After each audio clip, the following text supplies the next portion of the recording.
a ball boy interferes with the game. Yeah, I saw that. So that just lends itself to, well, we found out where Mr. Met got reassigned to. He's the new ball boy. To the other team. He's not used to being there. It's kind of tough. He's used to this big head, And what's the other funny thing about it is, you have to go to class to be Mr. Met or any kind of one of those mascot guys. And you have to learn, because you can't talk. So you have to learn to speak demonstratively with your hands and do various things. So this guy was merely showing how well trained he was. But I just love, you got 4 fingers, you can't give the middle finger because there's no middle between really 2 and like 2. When Randy Moss, pretended he was taking his pants down. So that was so stupid too. And then who was it? The Joe Buck went nuts on that. People complain about.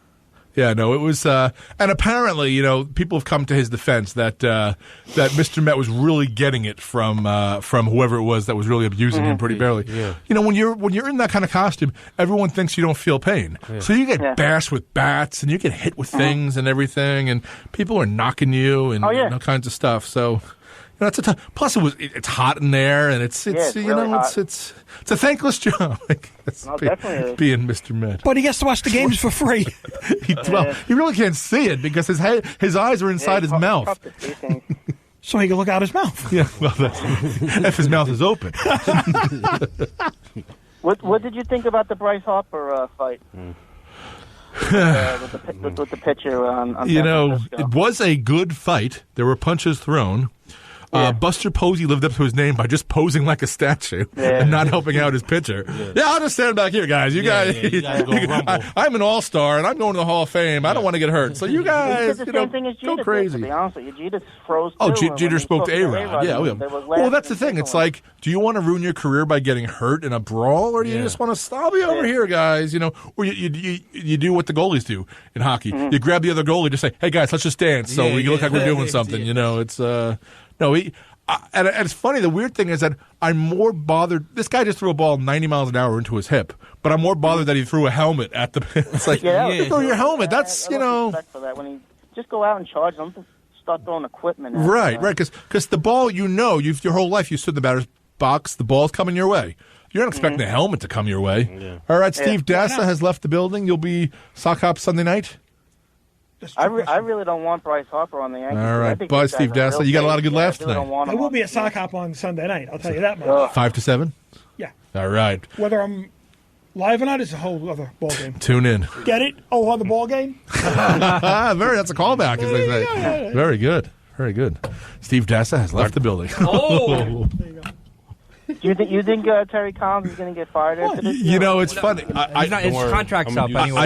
I don't. This is the closest this year I've thought to Terry Collins being let go. But these guys play for him.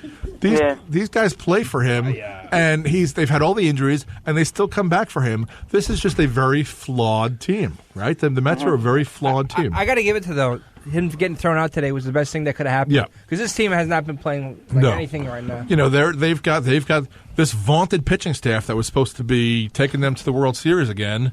Has just like that starting five of Brooklyn Nets 3 years ago supposed to win the title, right? That's exactly what it is. It's and for DeGrom to get lit up yesterday, that was troublesome. That was bothersome. But Wheeler did good today.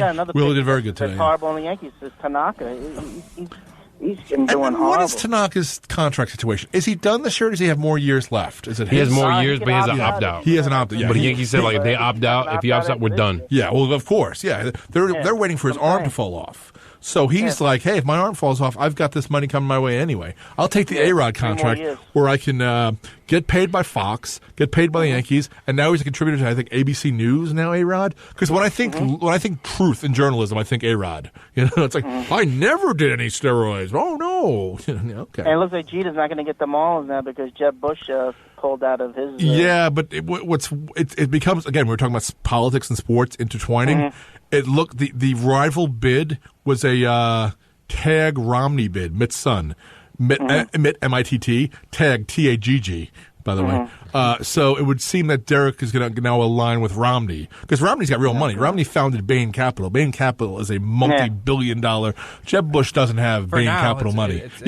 But Bain Capital's got some crazy money. So So if Jeter became owner, I'd be really I really feel bad for Mattingly because I think Jeter would fire Mattingly after 1 or 2 more years. Well, I feel bad for Mattingly. I just feel Mattingly always gets the bad breaks. No, it's weird. I think Mattingly aligned himself with the Mattingly was forced out by the Yankees, right? So Torre gets forced out by the Yankees. Torre goes out to L.A. Torre takes with him Mattingly because Girardi undercut Torre and Mattingly. He wanted that job. That's why he did his 1 year in the booth while waiting to go. And all of a sudden, Torre, who only gave him 4 World Series, and Mattingly, who was Mr. Yankee through thick and thin, got iced out for Girardi. And that's essentially what the Yankees are doing right now with Jeter, too. He's being iced out for A-Rod. I mean, A-Rod is going to have a longer Yankee career than Jeter had in terms of still getting paid for them and, being a... Jose Fernandez that really hurt Mattingly's, tenure in Florida. Yeah, I just think that Mattingly, Jeter, and Torre are all part of the... And Posada is not getting along with the team either. So I think they're all part of the anti-Yankee... They're on the outs with the Yankees right now. Jeter they have to keep in because he's Mr. Hall of Famer. They retired his number, blah blah blah. But he's not in that Randy Levine brain trust. He's not Joe Girardi. Joe Girardi and Jorge Posada were arch enemies. After '96, Posada said, "Look, I'm Jeter's best friend. I'm a young catcher. You're out of here." And then all of a sudden, Girardi comes back as a manager and says to Posada, "You know what? You're out of here." So, revenge is a dish best served cold. And Girardi's winning with this team. So it's Hal Steinbrenner, it's Randy Levine, and it's Brian Cashman, and it's Joe Girardi. And I don't even think Brian Cashman's even in there as well. My one thing about that is they forced Posada out. Is that, do you think they were too quick to jump the gun in training Montero then? No, well, Montero wasn't very good. He didn't. They knew about him. They knew enough that he was one of those fool's gold kind of people. No, they knew. The problem with Posada was in his contract year, he had a fantastic year, and they were stuck having to re-up him. They had no intention of re-signing him. And then he had that great contract year. I mean, he had a great year. And then they're like, look, we can't let this guy go off of this year. We can't do that. And he won't be like Mike Messina and just leave off a great year. No, we have to go and pay him. And they did that, and he outlived his contract. He wasn't very good thereafter. And Girardi's like, I'm not going to waste my time with this guy, And they didn't get along. And Girardi is in charge. And Girardi got a World Series in 2009, so he can live off of that. Meanwhile, Joe Torre had 4 of those things. But Girardi can live off of the 2009. So. Yep. All right, guys. It was nice talking to you. Have a good weekend. You too. Thanks, Dan. Okay. All right. Phone lines are open, 516-572-7440. 516-572-7440. You are listening to Sports Talk on 90.3 WHPC. Mark Dukowski, Tristan Hamilton, KJ Brooks, and I'm Chris Maldine. We thank you so much for tuning in tonight. We will be giving away tickets to the Long Island Ducks at some point during this show. So I really wanted him to answer why he didn't want Bryce Harper on the Yankees. Yeah. Well, Bryce Harper will be on the. I mean, the Nationals owner is the richest owner in baseball. So if it comes down to money, he can say, "Okay, it'll be like the price is right." Yankees offer $900 million, $901. They'll just add that $1. Well, why'd they do the extra year now? Who's that, for Bryce Harper? Harper signed the extra year. Now it's not going to be this year. It's going to be next year. Well, didn't he get the most money ever in an arbitration this past year?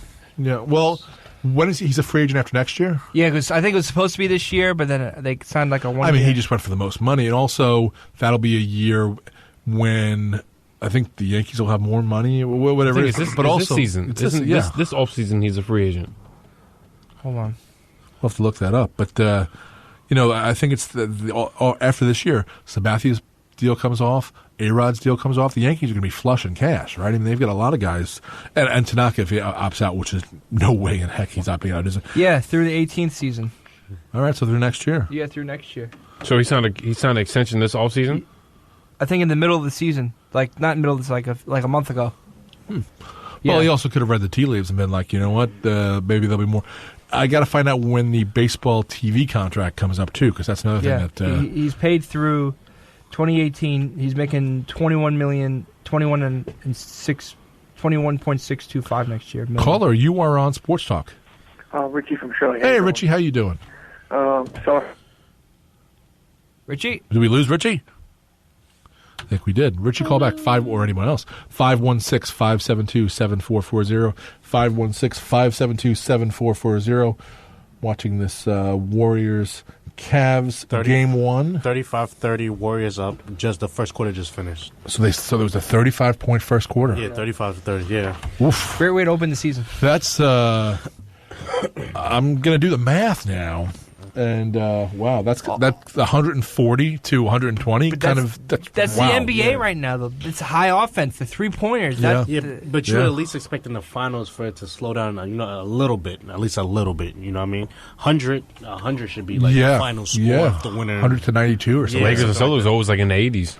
Exactly. Absolutely. Yeah. And the bad boy Pistons were like the losing team was in the 70s. Yeah, exactly. So call here on Sports Talk. Richie. Hey, Richie. All right. Listen, I'm talking about Tiger Woods. Okay. Talk about the other day he looked like he hit rock bottom, but you know what? Back in the old days, the cops should just call somebody. Yeah, don't you agree? I can't believe the rush to judgment with that guy. Now, okay. I'll preface it. He may have an opioid addiction and all that stuff, right. and if he does, then color me wrong. He hit rock bottom. But yeah, exactly. But here's a guy who did everything you're supposed to do when you don't feel right driving. Put his right blinker on, parked on the side of the road, and put his car in park, and then went to sleep or whatever he did. Right. That he left the car running is against the law because you're not supposed to have the car running. But in Florida, you kind of need air conditioning, so your car's got to be running. But here's the guy. The day of, they got him being, look at him, look at this mugshot, look at him, all this stuff. I think one of the things they did in the field sobriety test, or unless he offered to do this, was do the national anthem backwards. I couldn't do the national anthem backwards sober right now. Yeah. And, it's like, hello, I think you're looking to arrest a guy when you ask him to do the national anthem backwards. I was like, what? Why don't you just ask me to, I could do the alphabet backwards. I can't do the national anthem backwards, So, yeah, we had this rush to judgment. Everyone's got to come up, look how low he sunk, blah, blah, blah. Look at this mugshot. Though ESPN cleaned up his hair, if you saw that in the picture that they did. Yeah. I mean, he looked terrible in the mugshot, but he got no sleep. He should look. And then they put the field sobriety test out. The guy, if it was prescription drugs interacting, and it totally could have been, then it makes sense he acted the way he did. But he pulled over to the side of the road. He parked. He didn't hit anybody. He did all the things you're supposed to do.